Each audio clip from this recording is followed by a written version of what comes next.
right. And we're recording. All right.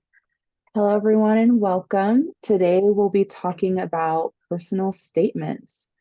Um, so, just to give you a quick breakdown of what we'll be covering today, we'll start with some introductions. Then, as far as a personal statement goes, we're going to be talking about brainstorming and what that process looks like, organization of the personal statement, a narrative format and what that means, some quick do's and don'ts, some additional considerations and final tips. And then we'll have time at the end for some Q&A, maybe about 10 minutes or so.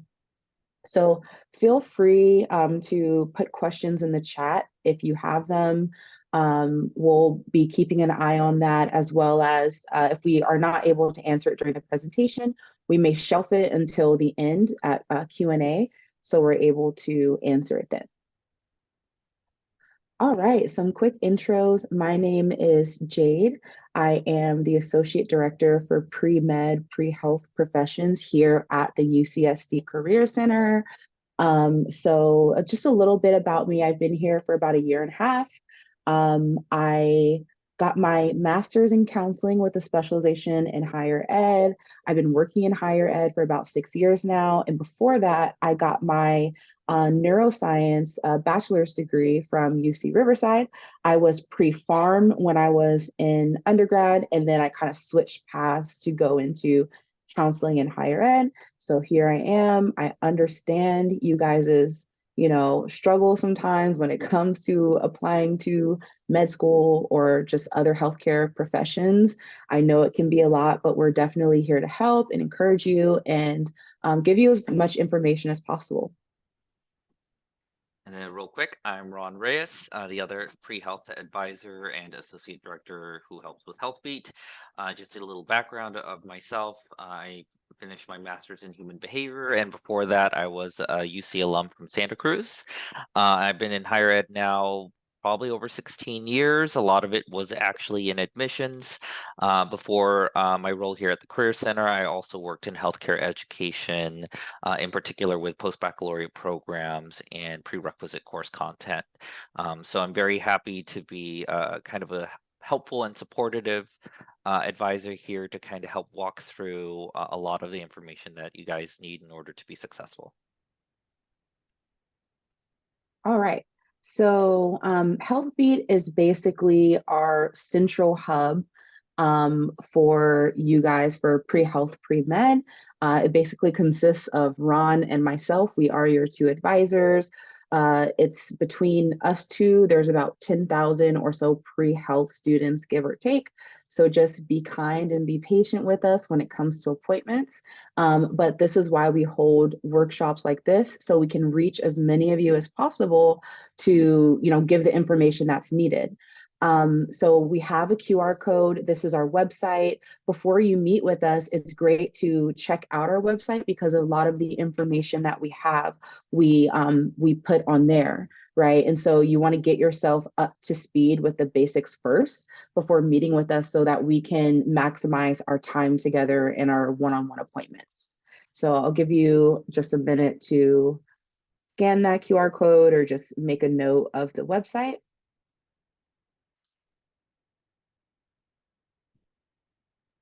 All right, so let's get into personal statements. What is a personal statement? It is a short essay that highlights the best qualities of the writer, usually in the context of school or job applications. They delve into the talents, skills, passions, ambitions, and accomplishments of the writers. So it's basically a catch-all of kind of who you are and what your story is and why you're pursuing the healthcare profession or the profession that you're going into. So what do personal statements show? They show your motivation for the profession. They show your values and how they fit into the career that you're choosing. They show your capacity to thrive. So just because you're at one point in life, right, that doesn't mean that's where you're going to stay forever. And so your personal statement shows how much capacity you have to grow as a person, and also your vision for the future. And so it's kind of the overarching why of what you're doing, why you're pursuing the profession, what drives you. And we'll talk a little bit about your why later on in the presentation. So first things first, when writing a personal statement, you want to start pretty basic and you want to brainstorm your events. I actually recommend students when they're, in their experiences that they're starting in their undergrad, that they have an Excel document of all their experiences, and they have, what the experience is, a short description of their experience, some dates, because that's going to definitely be helpful when you're entering that onto the application. You want some, some any highlights or epiphanies that you may have learned. And so you want to gather all this data first, like while you're starting to get your hands-on experience in your chosen field of profession. And then when it comes to brainstorming, it'll be a little bit easier because you'll have everything kind of in one place to start writing down your main points. So now when you're brainstorming, you're going to write any pivotal experiences, right? So maybe it was working with a certain population, maybe it was working with a certain healthcare professional, right? Or a certain professional, or maybe it was a pivotal life event, with a family member or yourself, right? So you want to write about that. You want to brainstorm that. You want to brainstorm any important activities, right? Any clubs or orgs, any, again, volunteering, any healthcare experience. You also want to talk about any challenges that you've overcome, right? So I always like to use the analogy when you're watching think of your bed, like your favorite movie, right?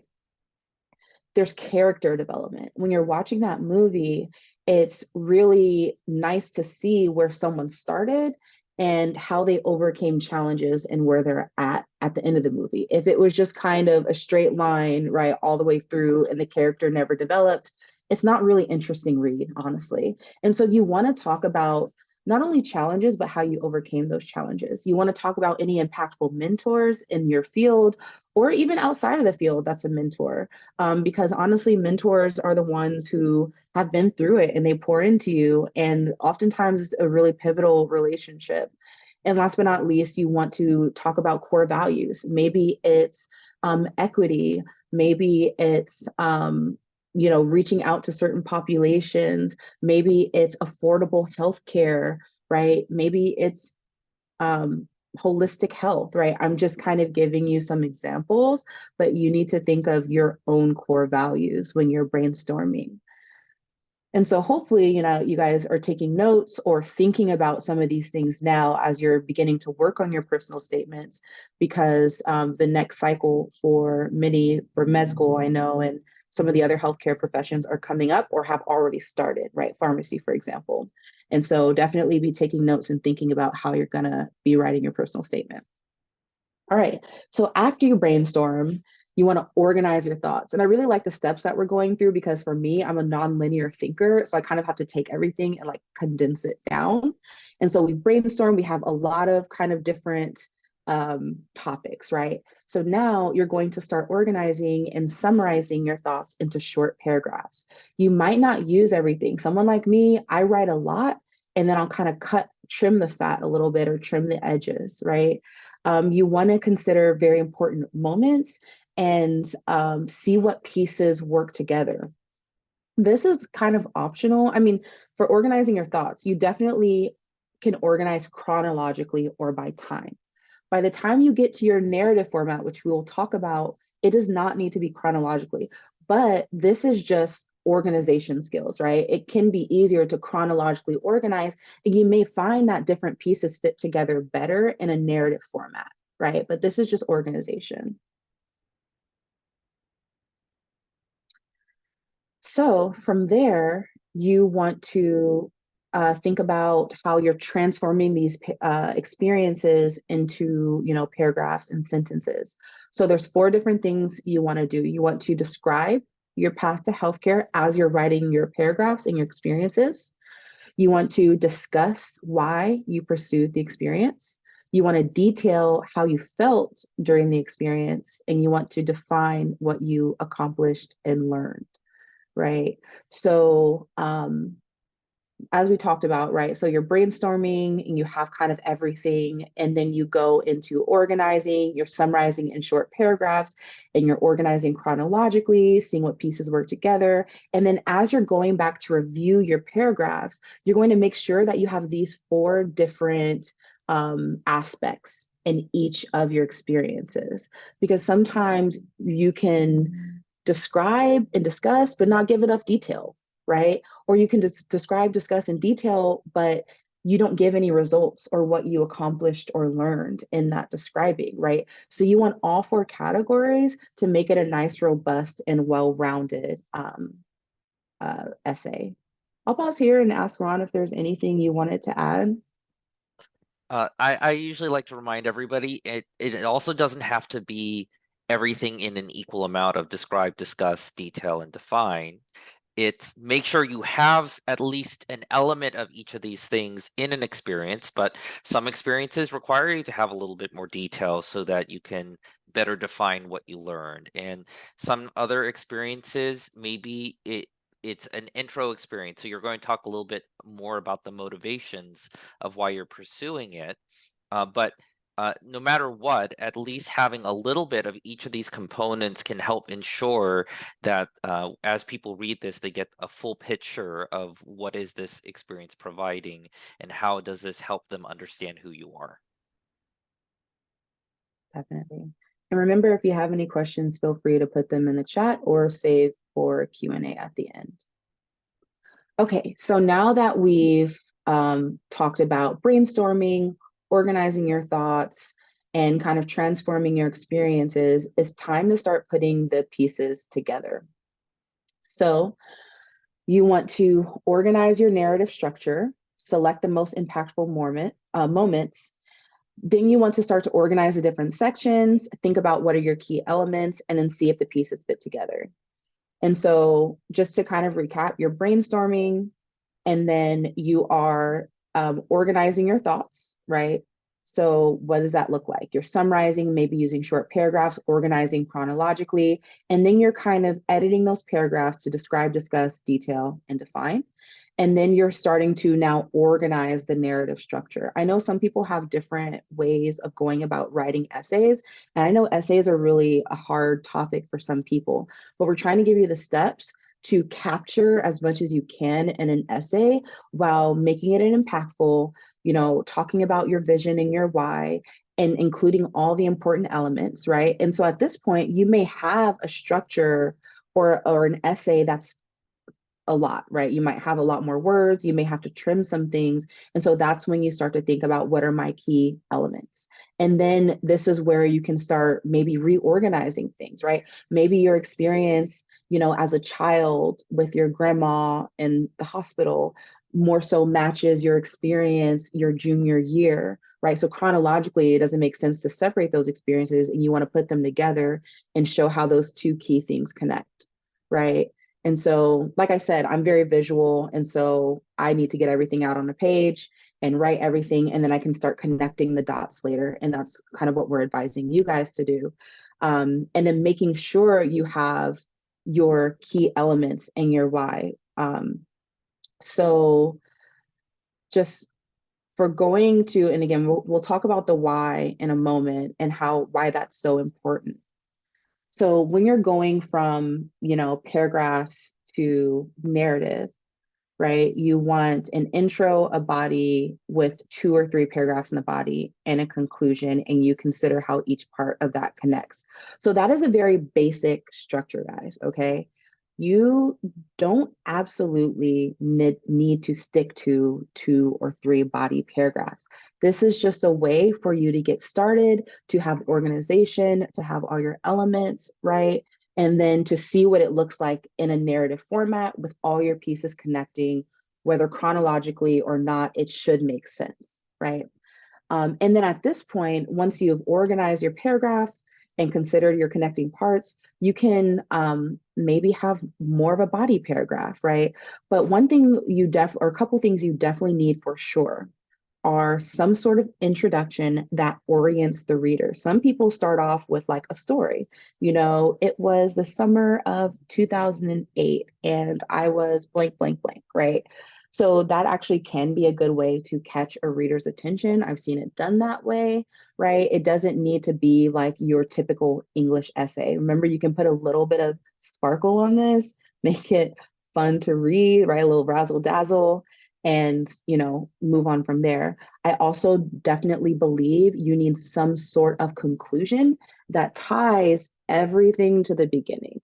Okay. Again, doesn't need to be two body paragraphs, doesn't need to be three. It can be more or somewhere in between, right? But you need some sort of connection from the beginning to the end.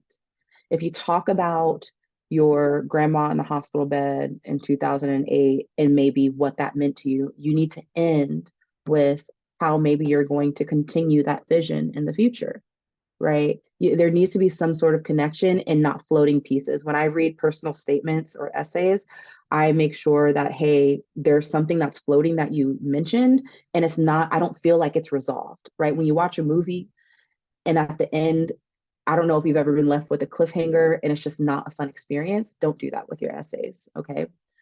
And so yeah, that's the basics.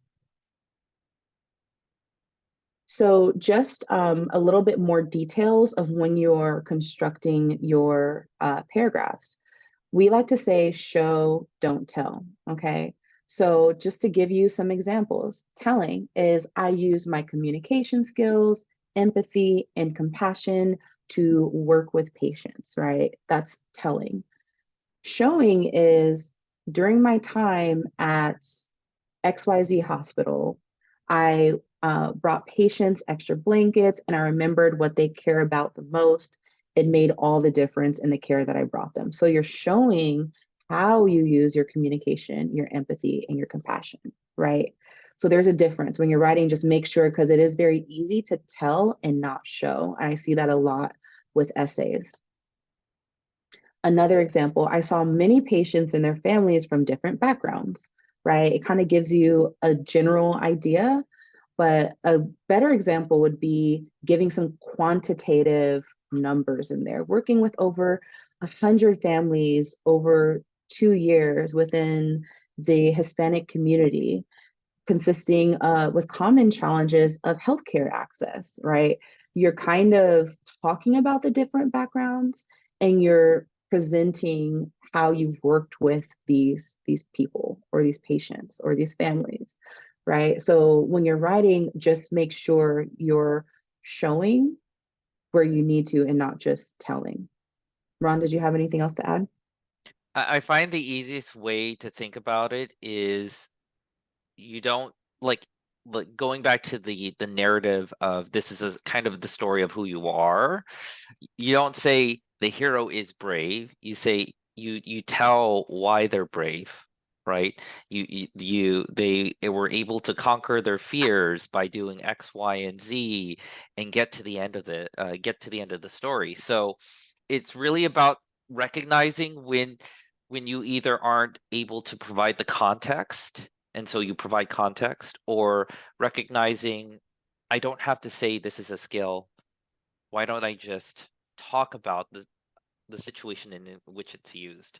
So I find a lot of times it's about learning to kind of reframe the context that you want to talk about, because there's always a lot of great experiences that students have. You just don't give yourselves enough credit for these experiences when you jump to the skill or the talent, or do not provide the context in which you're using your skills and talents.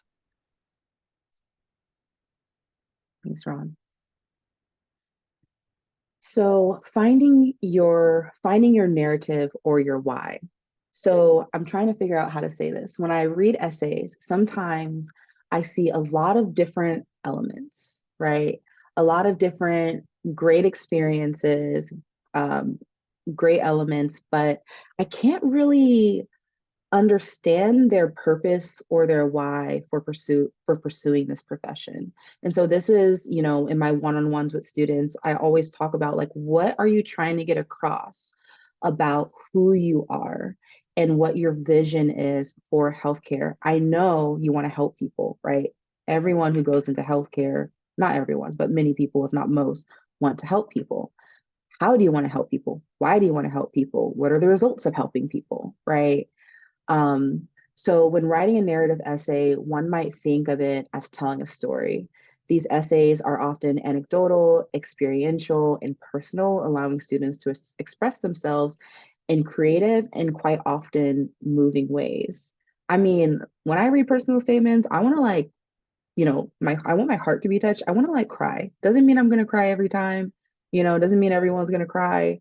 And, I know it's kind of a lofty goal to make somebody cry, right? But it definitely needs to be moving in some way, right? Some sort of sentimental connection. So when you're finding your why, you want to find what compels you to pursue your chosen field. And you want to talk about how this speaks to your personal growth. You want to talk about, we talked about, right? Overcoming hardships, overcoming challenges, distance traveled, and then a realization of values. You'll notice that we don't have example essays in here, and that's mainly because we want you guys to be creative, and not all essays are the same, but we are trying to give you the elements that make a compelling and great personal statement. And so, working with, students who maybe were immigrants and they came here from a different country and they really want to give back to their community in a way where they feel that they can impact their community in a positive way, right? And so maybe that's working on research, right? Working on how diseases present in a certain community, because on certain skin colors, one disease may present differently uh, on different skin tones, right? Or different ethnicities. And so, or maybe even there's language barriers, right? Or maybe there's a fear of healthcare professionals in certain communities, right? I know in Black and African American populations, there is a fear because of the past of Tuskegee experiments and all kinds of things, right? And so these are things, depending on your population, that you may want to think about, that you may want to focus on, that you may want to um, maybe even talk about, right? If that compels you. So again, I'm giving you examples, but your personal experience may be much different. And so you need to think about what that means to you. Um, Definitely, like I said, any challenges that you may have overcome.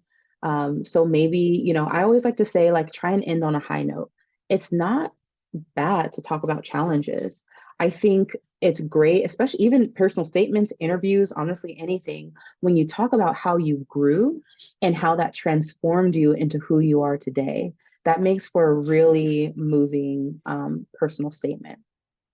And so, and then what you can do is you can kind of sometimes boil it down to values. One thing I've learned from my experience, that all it takes is a kind word, right? And I'm just giving you an example, right? I actually do believe that being kind to people and showing love, actually, even if it's just one person, it can spread to other people. And I think it's exponential. That's my belief system. So you have to think about, what are your values and what have you realized from these experiences? Ron, any other extra thoughts? I speak heavily on purpose because I'm a very purpose-driven person. I actually heard this from one of my colleagues, and they were talking to a dean of admissions, and they said, "I know a personal statement has a voice when I can give that personal statement back to the same person 3 years in, when they are pulling their hair out, when they are stressed and frustrated with themselves, and they are doing something incredibly difficult with their life, pursuing the profession, and they read that personal statement and they remember why it's so important to them to pursue their passion, their goals, and what they're doing currently, right? So that speaks to getting to the values to a point where it becomes so important and you understand it so well, the challenges are worth it, right? So if we can get to that point, usually that's very moving for the person themselves, and it's also moving for the people who read it. But I thought that's kind of a good way to think about it. I were to struggle in the future, is this something I can read and remind myself why this is so important to me? Definitely. That's a really good point because your purpose is going to get you through the hard days. And oftentimes that's what admissions they want to see. Is this person going to be successful in this program? And so you need to show that you will.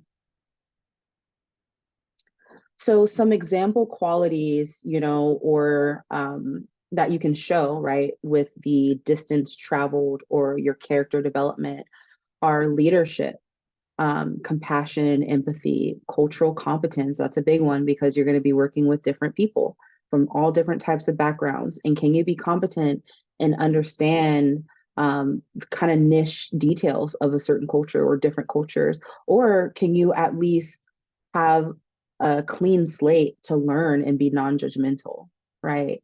Maturity, self-reflection, sincerity, enthusiasm, professional growth, commitment, resilience, which is, I think, one of my favorite qualities.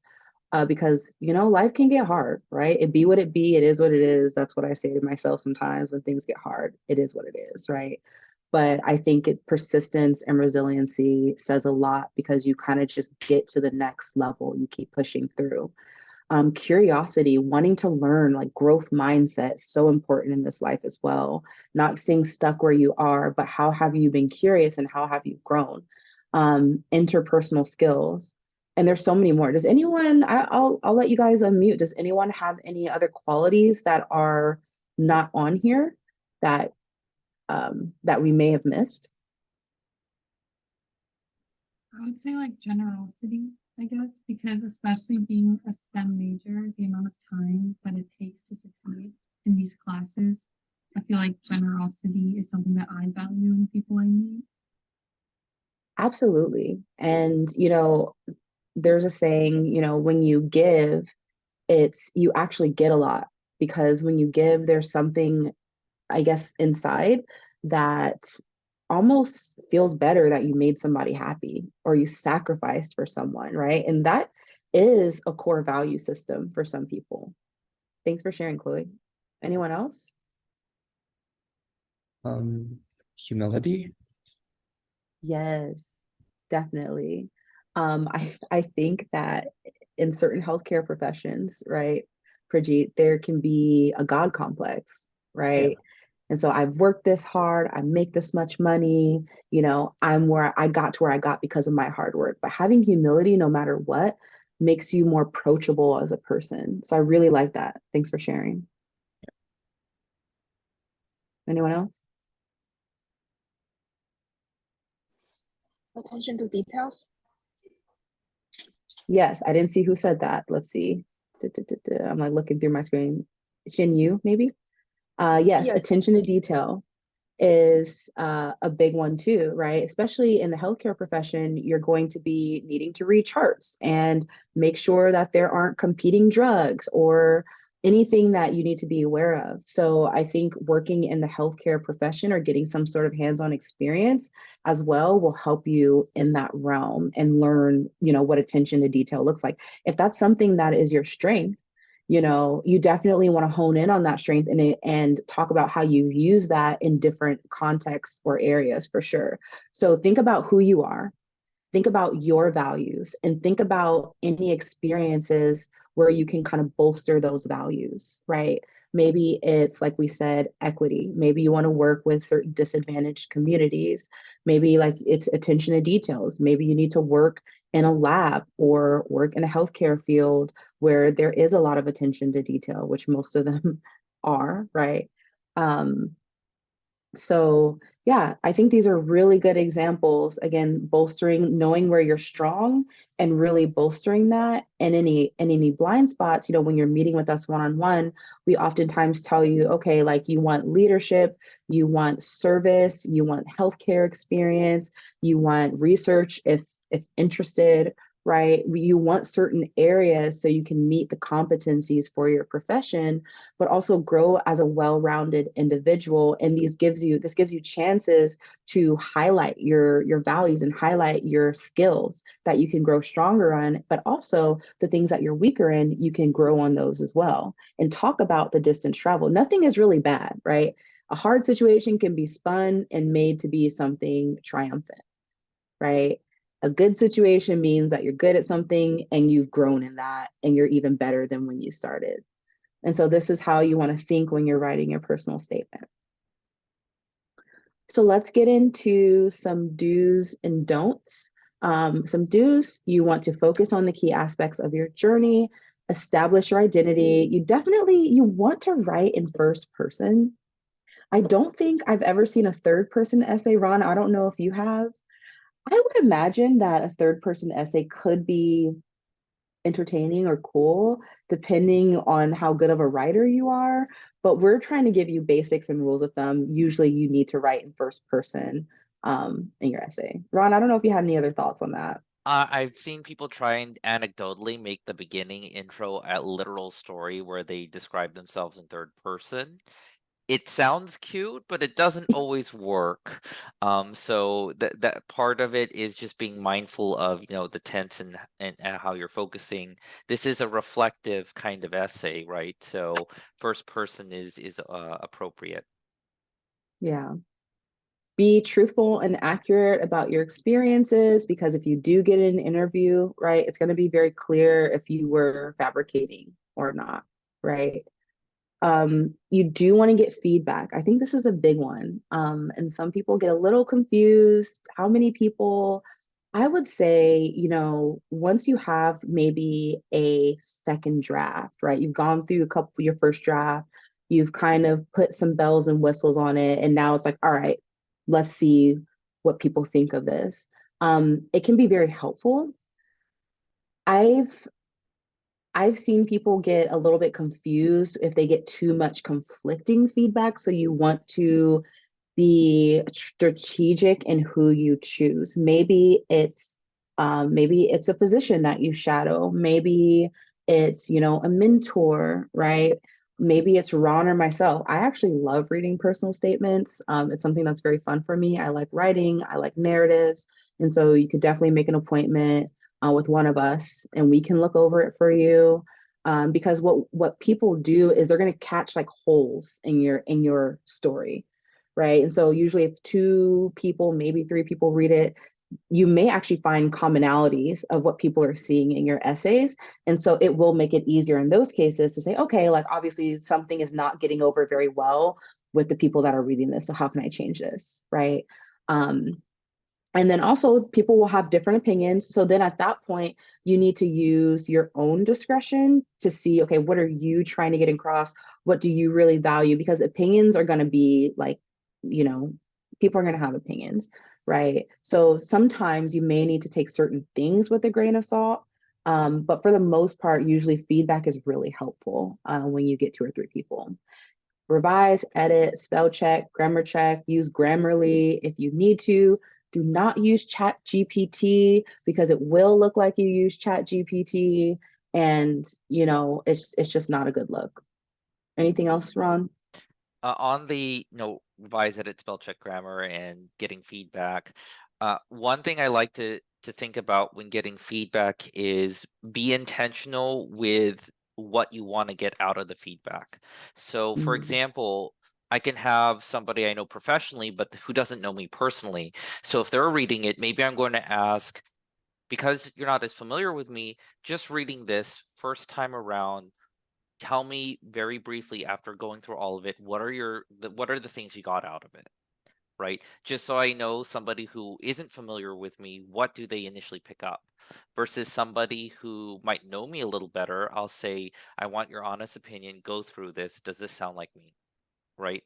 So part of getting the feedback and going through the editing process is being very intentional about recognizing how different people can give you feedback with your edits and your visions of your personal statement. So I find that can be very helpful. That way You're not taking everything in from every single person because it tends to be more of a Frankenstein of an essay that way, right? So instead, be very thoughtful of, okay, if they don't know me or if they don't know me as well, this gives me an idea from the outside perspective what is just coming across possibly, right?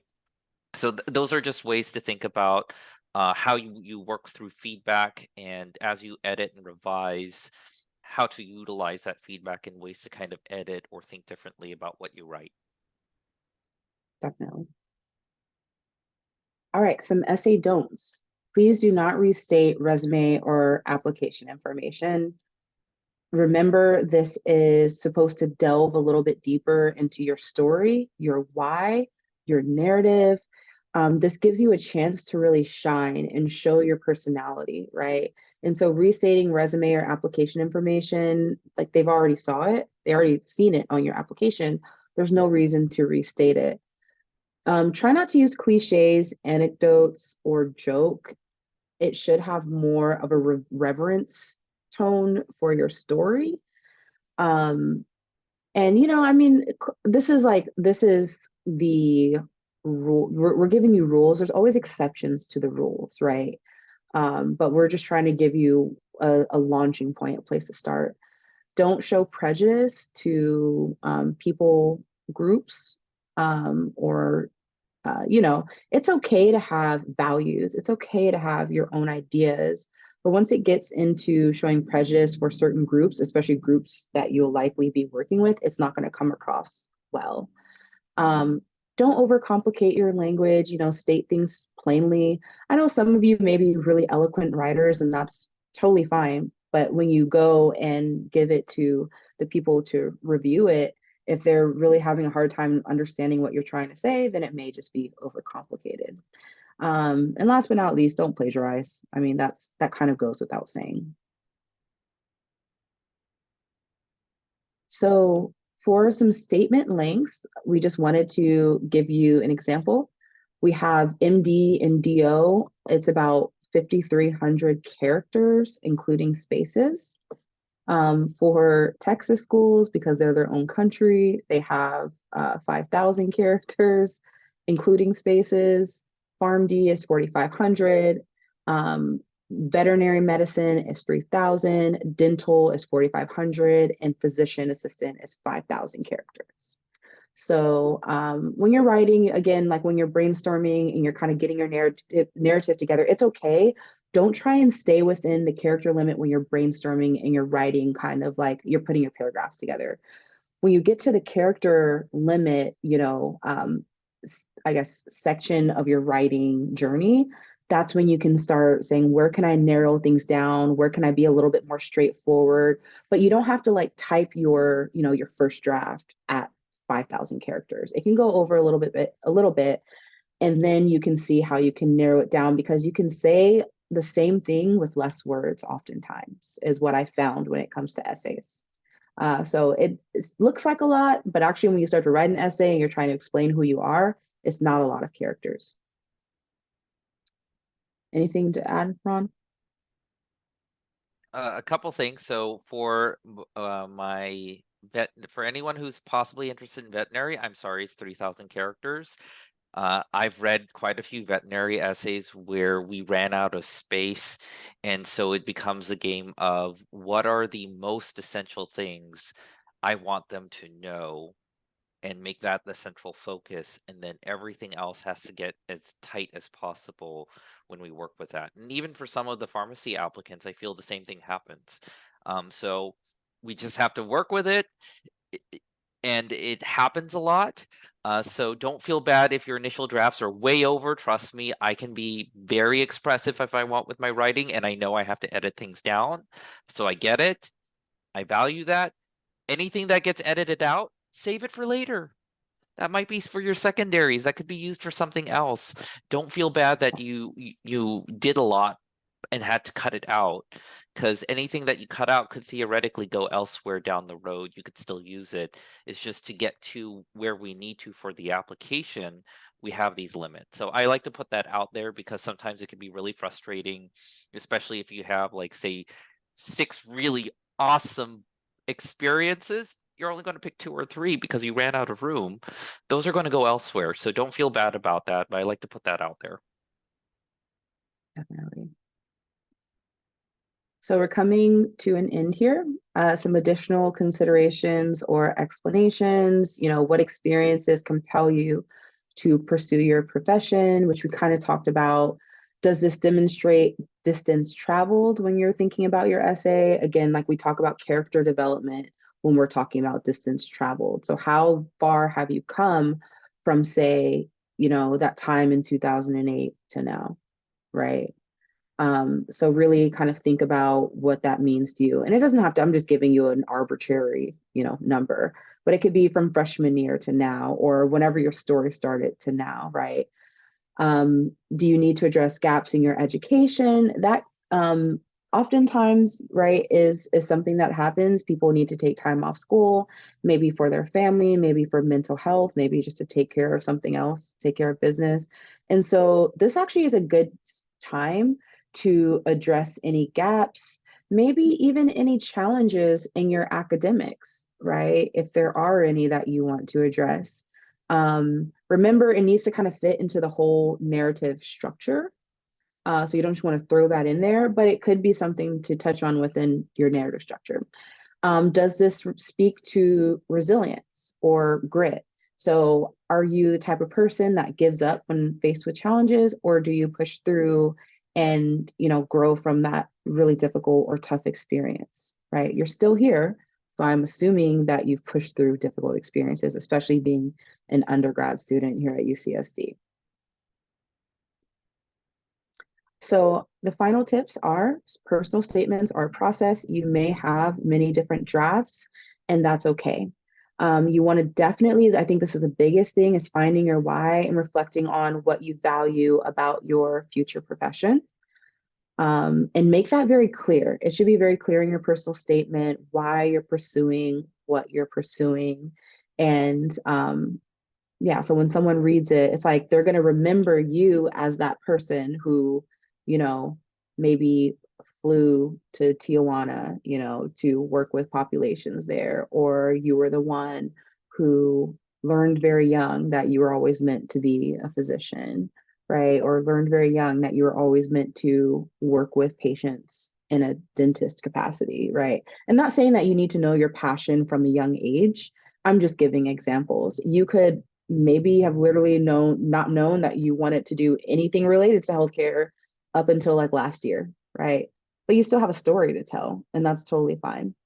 Again, revise, edit, ask for feedback. If you are writing a personal statement and you don't ask for feedback, I can guarantee it's not as good as it would have been if you did ask for feedback. And then ask yourself, what are the key aspects of yourself or the values that you're trying to get across, which does kind of tie back to your why and your vision for the future in your chosen profession. So with that being said, we'll leave time for questions. I'll leave this up for a second. We have just a few QR codes for some helpful resources.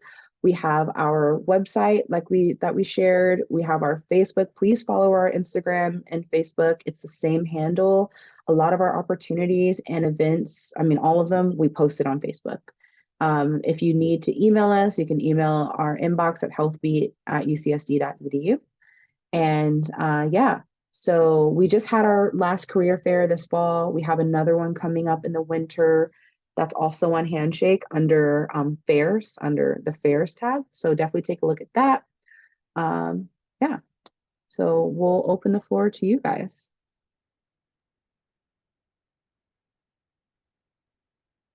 And then I see in chat, one of the first questions is, how can you speak about personal challenges in a professional and appropriate way? And I like to say, first, what you do is you write down, okay, so what are the challenges? What are the key aspects about it? And the professional and appropriate way is you don't necessarily have to get into every single detail about that, whatever challenge it is, but having the key elements that show what the difficulty was, and then focusing on how you overcame or worked through it should be the focus. So I'll give a very quick example of it I've seen where, say, for example, I had somebody who really had kind of an existential crisis about purpose. And so they, were not in a good mental health space for a year, almost a year. And so, how do they professionally talk about being in having these very problematic and intrusive thoughts? Well, they talked about maybe some of the events leading up to them almost burning out, and then they focused on the moment that changed or the things that helped change. So you can address a challenge by touching on just the core elements to make sure the reviewer knows what you're challenged by, but really focusing on how you work through it is how you keep it on the more kind of professional and thoughtful tone. That's my takeaway for that. Yeah. And definitely disclose only what is necessary to get your point across, is what I would say. We have another question. What is an example of a personal statement that has stuck or resonated with you profoundly? The one I can think of was, and it was an interesting story because this person used their love for music and playing piano and tied that somehow to working in a lab, and tied that somehow to working with plants. And it was actually very good the way they did. Again, I'm just giving you an example. I think it went together seamlessly. And the point of all of what they were talking about was learning that their manual dexterity skills was something that they just had a natural knack for, and they wanted to go into surgery. And of course, they talked about working with patients, but really they talked about their distance traveled, working with their hands, and what that really meant to them and how that's given them life. So I thought that was really cool. And I still remember it. That was like last year, I think. So that's just one example. I'll give one example that was really great. I remember having a conversation with this particular person quite a while ago, and they're now in med school. And for them, their personal statement was about everything that they did to get to the point where they could go back and pursue medicine. So they actually had stopped going to school for a long time. They were a teacher. They helped a bunch of students. He has kids, and he saw his students go on to want to pursue things like healthcare, and he taught sciences. And he came through the realization that the reason why he's so passionate is because he wanted to both help his community, but there's a little bit of that sadness that he himself could not pursue his dream. But seeing so many of his students go through and do that, he finally decided that it was his turn to try and take a shot at it and practice what he preaches, and then pursue medicine. So I felt that one was very different because it was other people's success that reminded him that he could do it himself. Yeah, I like that. We have another question. Can you give a recommendation on how to phrase a negative into a positive, aside from growth? That's a hard one. It really depends on the negative. Yeah, I think, Ron, you've told a story about maybe someone going to jail, and like what, I mean, that's something you have to, that's a tough one because, right, that's a part of someone's story. At the same time, is it necessary to disclose that on the personal statement? You'd have to see how it fits in with your narrative structure. But quite frankly, like, some things suck and some things are negative. And I think at the same time, it can be a positive thing in hindsight. So maybe you can frame it as, this happened to me. This was, really difficult. It was very hard. It caused XYZ. And you know what? What did I learn from this? How did I grow from this? And so I think sometimes you just have to phrase things in a negative way because it was negative. But you just never want to stop there, is kind of what my point that I'm trying to get across. You don't want to just stop like this happened and it was hard. And you know what, like, and then move on to the next thing. You want to kind of close the loop on this negative thing somehow, some way, whether in that paragraph or in your overall narrative story, to show that I think, honestly, I think in life, and this is just my outlook on life, I think things that are negative can actually have a good view to them. But that's just my view. A lot of people won't agree with me, right? But you have to decide how you want to put that in an essay. I will say one negative that I remember is a student once talked about all these different challenges healthcare wise a family member had, especially belonging to a community that has challenges getting medical assistance. And so they took that negative experience of realizing that there's a gap in healthcare and made it what they want to champion. Right. Because I understand from a very personal level, here are challenges that are just part of the reality that we live in. I want to be that person to bridge and help change that. And this is the things that helped me work towards that. Right. So you take that negative experience of recognizing something inherently that you didn't feel good about, but you utilize that to show your motivation on why you're going to change it. Yeah. Another question, I'm really worried about what I will say will be cliche. Do you have any advice? That's hard because it's like things are not always what they seem, you know, I'm just giving an example, right? Maybe you could expand on why in a very artistic way, but if you think it's cliche, I would say figure out another way to say it. I don't know if I have an example. Ron, I don't know if you have an example. I don't have an example of like something that I've I seen mean, that's I can think cliche. of cliche phrases we hear, like fake it till you Yeah, but I'm make not saying. it, or Hmm. those kinds. I would avoid those kinds of phrases because again, people use them all the time, right? Uh, and I would argue fake it till you make it is not really the actual good thing. It would be, everybody is not always going to be perfect at everything. So recognize that throughout the entire process, you're going to take on the challenge and learn in the process of taking on this challenge, even if it's outside of your area of strength. So I personally don't believe in fake it till you make it, because it's kind of a shortcut to focus on the wrong things.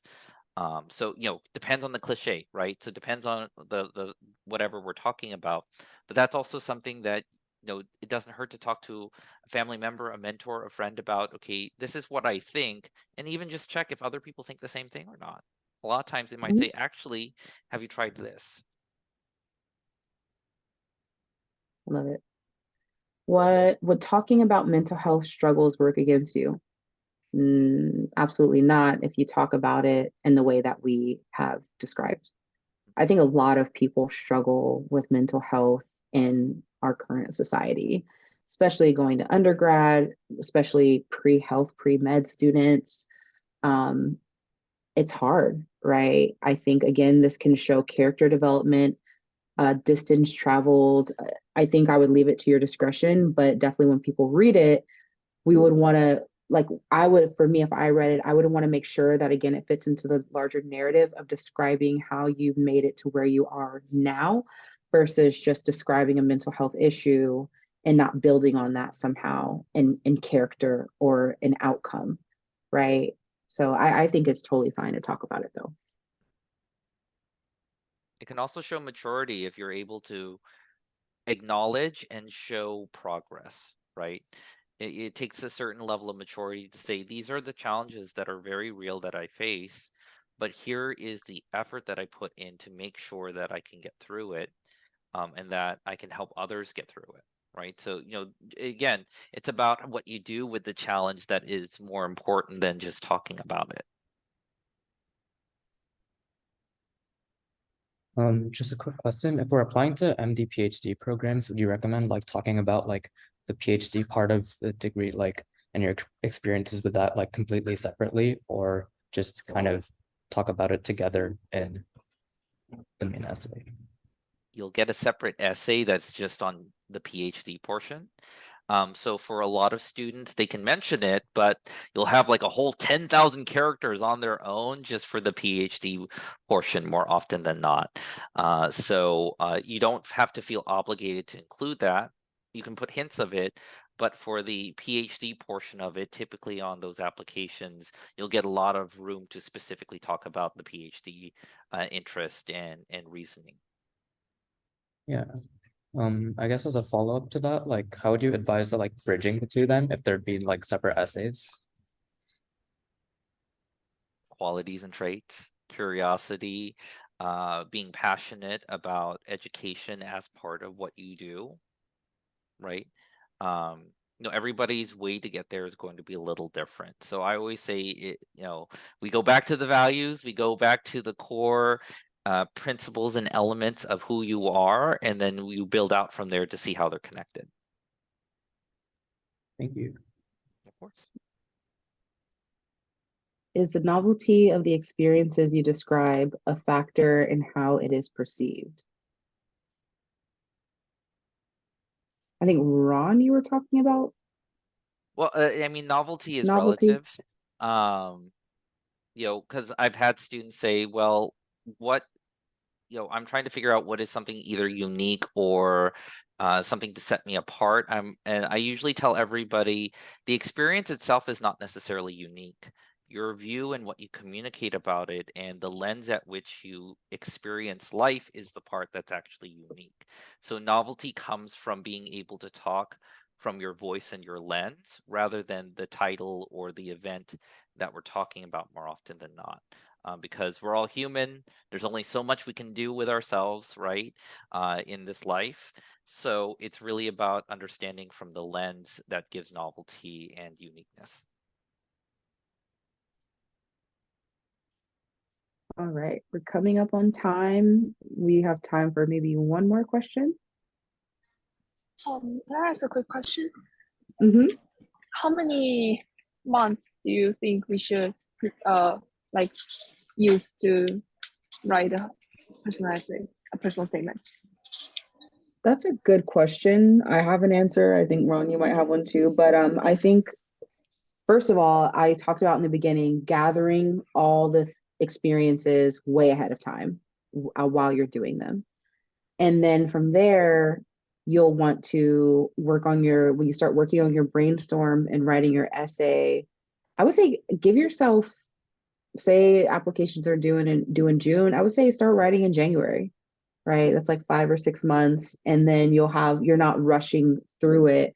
You may have experiences that you might want to add later on and maybe change the narrative, but at least you have a draft to work off of and not trying to throw something together last minute. And also it gives you time to give people time to look at it, which when you're dealing with other people and their timelines, you want to give ample time for that as well. So I would say like maybe 5 months. I don't think any less than 3 months, in my opinion. I'll say Fantastic. it also depends on, who you're working with. Say you have a faculty member who would love to write you a great letter of recommendation, but they're not going to do it until they know what you're articulating about yourself. That might put some pressure on you to really think about getting your personal statement done sooner than later. Yeah. We do this in the fall so that any time from now until theoretically, if somebody applies in May for medical school, they get like 6 months to really think about what are they communicating about themselves. So your mileage will vary, but it doesn't hurt to try it a little early, even if you're not really putting as much time leading up to the application as you are, like say for example now. Mhm. Got it. Thank you so much. All right. Well, thank you everyone for being here. We hope that it was helpful for you. Again, if you need to meet with us one-on-one, we release handshake appointments on Fridays every other week or so. So just check back periodically if you don't see anything. Yeah, so with that, hope you have a great day and see some of you soon, hopefully. Thank you so much. Bye.